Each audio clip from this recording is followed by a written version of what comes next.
All right. So I am going to try to read the lives of the saints, or not read them, but paraphrase them from the Great Horologian, and it will also contain the immovable feast of the year. I'm going to start in September because it's considered the first of the year in ancient times of the Roman Empire, and it's the new year for the church for that reason. So in order for the Romans to maintain their military, they had to have a tax collected every year. And they did this before winter. And every 15 years, which was the amount of time that soldiers were obligated to serve their country, a new assessment was made of how much the economy had changed, and a new tax decree was made for the next 15 years. And this was called indictio, which means definition or order. And this was adopted by Constantinople as well. I'm not going to read everything. I'm going to paraphrase everything. But basically this went on throughout the Roman Empire and Constantinople until they ended. In the present day, the church has always celebrated the beginning of the year on September 1st. And this was the custom of Constantinople until 1453 when it fell. And it was also the same custom in Russia until the reign of Peter I. So that's when the cycle of the feast of the church began as well for each year. There are some feasts that are immovable. They're at the same day every year. And then there are other feasts that are movable, which depends on the cycle of the moons and to when they're celebrated.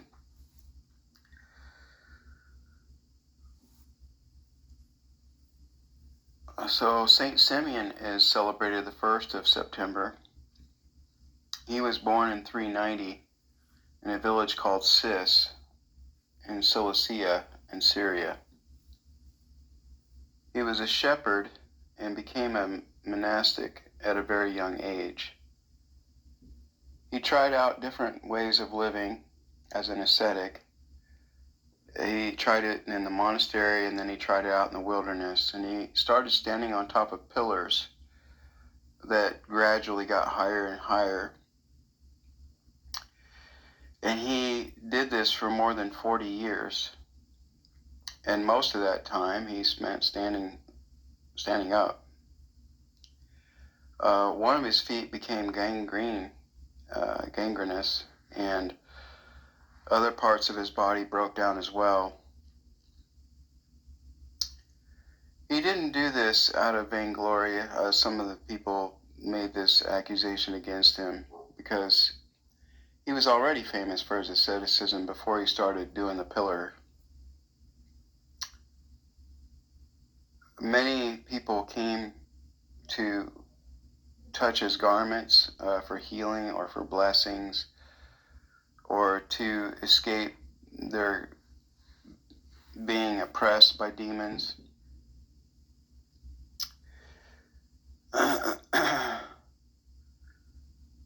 His first pillar, I think it was 10 feet high, and then it got higher and higher until the fourth pillar, which was 50 feet high.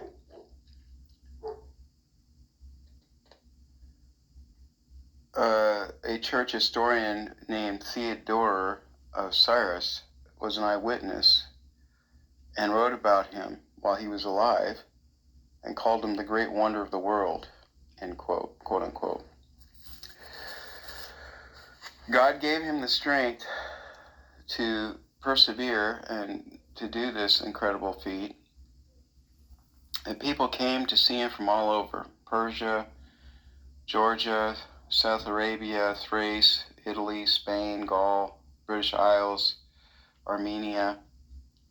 They came from all over the world. Theodore wrote that became so famous in Rome that workshops and entrances of just various places had icons of him for blessings and protections.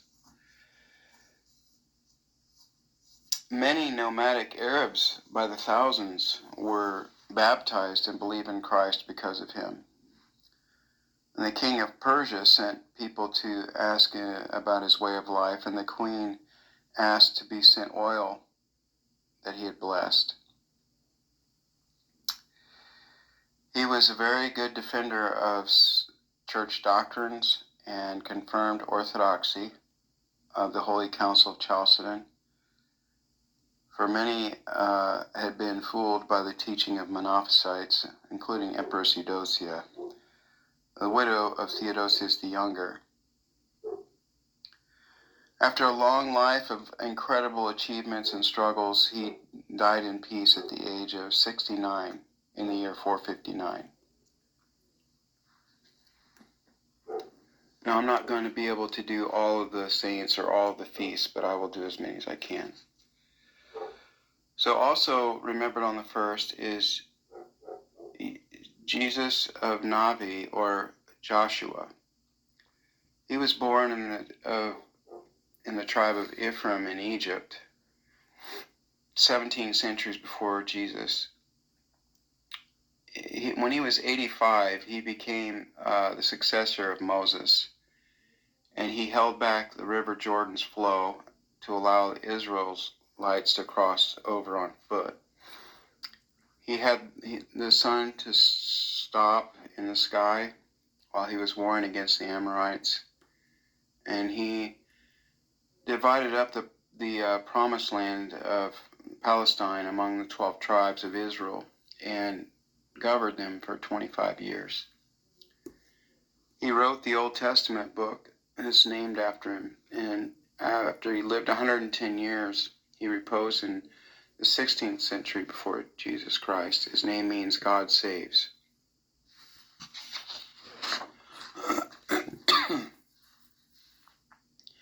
On the 2nd of September, the holy martyr Mamas is remembered, and John the Faster, the Patriarch of Constantinople.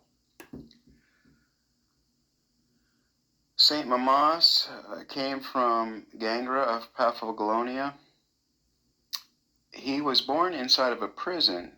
His parents were suffering for being Christians and died there.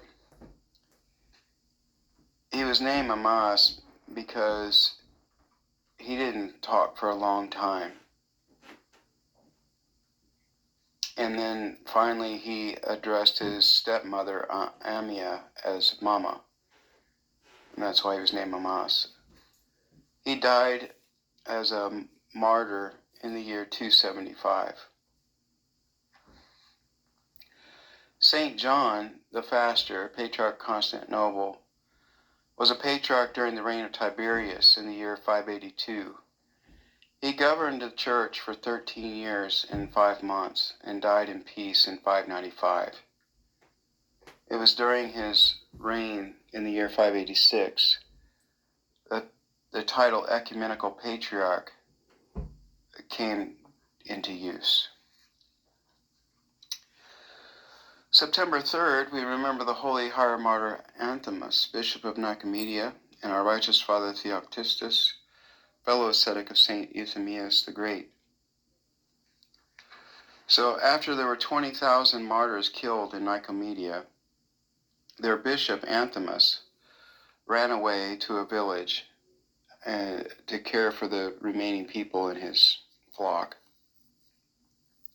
The Emperor Maximian sent men to find him, and when they got him, they promised to show him, when they found him,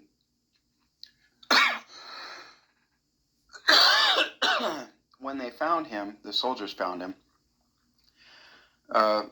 they asked where he was, and St. Anthimus, not letting them know it was him, told them that he would show them where he was, but first he took a man as guest and fed them. And after he'd taken in the soldiers and fed them and taken care of them, Then he revealed himself to them as Antimus. But Antimus willingly went with them, even though they offered to tell Maximian that they couldn't find him. He went with them voluntarily and converted them by admonishing them to be baptized and be Christians. He boldly confessed his beliefs before Maximian, and after he was tortured horribly, he was beheaded in the year 303 or 304. Saint Theoctistus,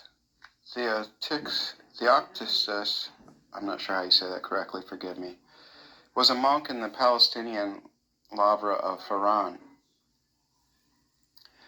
He moved to the wilderness and lived a more strenuous life with his friend Saint Euthemius the Great. They started a monastery, and Theoctistus was the abbot. He reposed in deep old age in 451.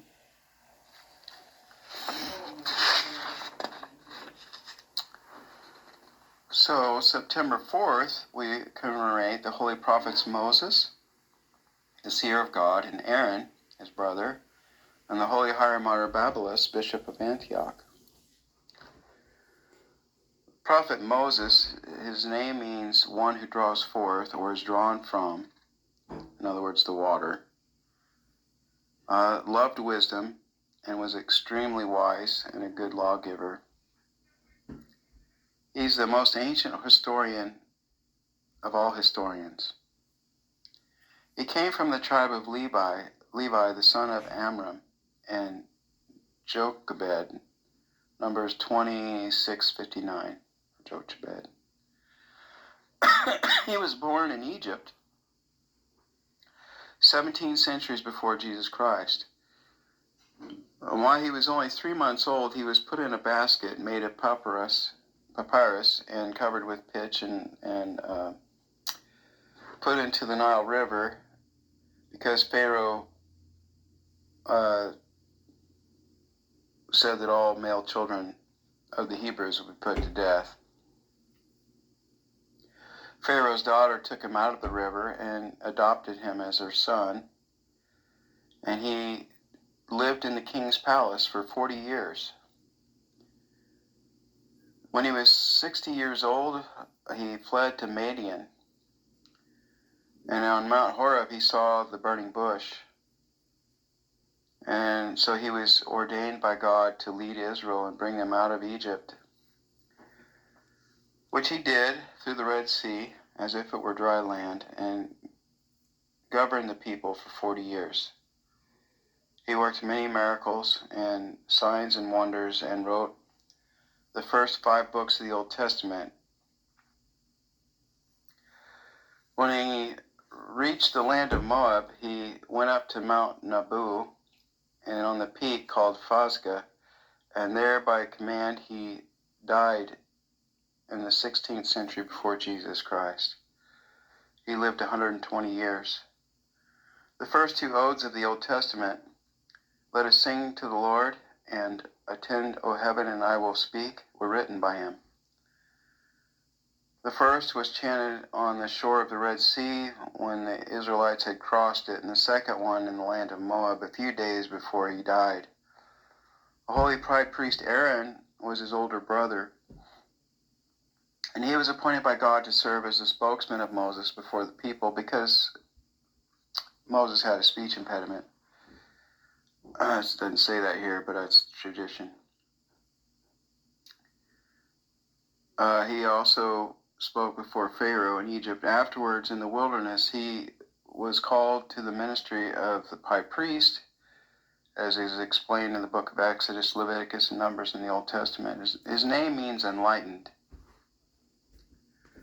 Saint Babylas was he was the 12th bishop of Antioch, and he was a successor to Zebenus. He was beheaded when Decius was reigning in the year 250. And by his own request, he was buried in the chains which he was bound by, the prisoner chains. Emperor Gallus reigned 351 through 354 built a church to honor him at Daphne, a suburb of Antioch, to put an end to the demonic oracles at the nearby temple of Apollo. Julian the Apostate came in 362 to ask the oracle about his campaign against the Persians, and the oracle, or the demon within it, wouldn't speak until finally, after answering Julian's sacrifices and supplications that went on and on, he finally told him that he can't speak because of Saint Babylos.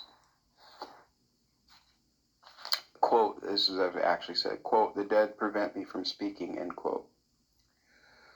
And then it told Julian to dig up the bones and move them. So, in the words of St. John Chrysostom, Julian then, quote, "leaving all the other dead, moved only that martyr," end quote. And he told the Christians to take away the saint's bones, which they did with great honor. And when that had been done, a thunderbolt came from heaven and destroyed the shrine of Apollo, which Julian did not dare to rebuild. St. John Chrysostom preached a sermon about this within a generation later. On the 5th of September, we remember the holy prophet Zacharias, the father of the venerable forerunner. Many of the fathers of the church have the opinion that, by ancient tradition, this is the Zacharias that our Lord Jesus said the Jews slew between the temple and the altar, Matthew 23:35. And the first reason for this is because even after the Virgin Mary gave birth, he continued to call her a virgin and numbered her among the virgins. See St. Basil's homily on the birth of Christ, page 31, 1468 through 9. Or PG 31. I'm not sure what that says. All right. Second, because Zacharias' son John wasn't found during the slaughter of the innocents, because elderly Elizabeth took him carefully and hid him when he was still a baby and someplace out in the desert where he grew up and became strong in spirit until the day of his showing into Israel, Luke 1:80. So when they didn't find his child, they killed him by Herod's command. See St. Peter of Alexandria, Canon 13, in the Rudder.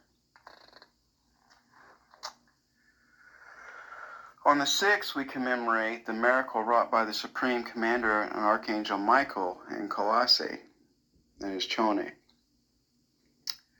So on the 6th of September, we honor Archangel Michael and the great miracle that he worked when he delivered a church from destruction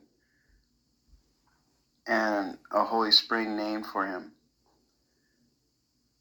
What happened was that the pagans of that time period hated the church, and so they wanted to destroy it.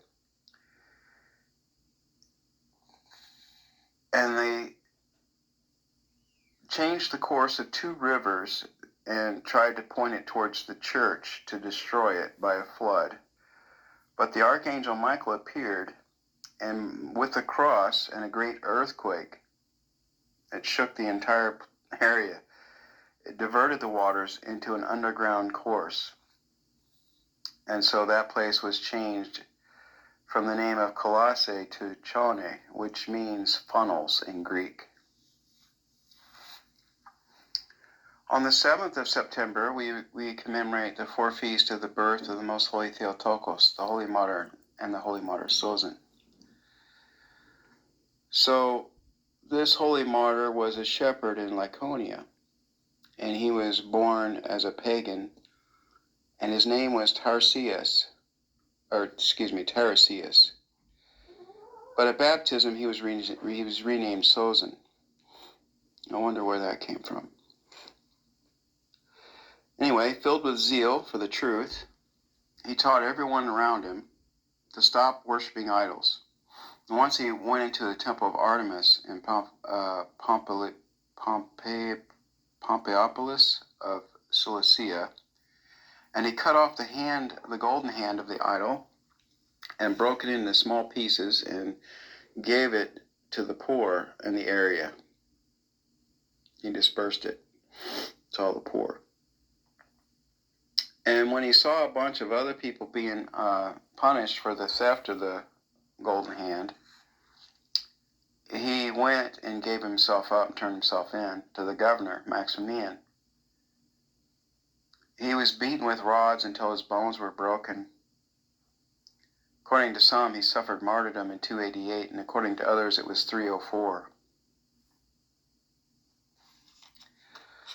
So we're going to stop on this video on the 7th of September because I've gone for 20 minutes, and I don't want to make these too long. But God willing, I'll continue to do this for the whole year because I want my children and grandchildren to know about the lives of the saints.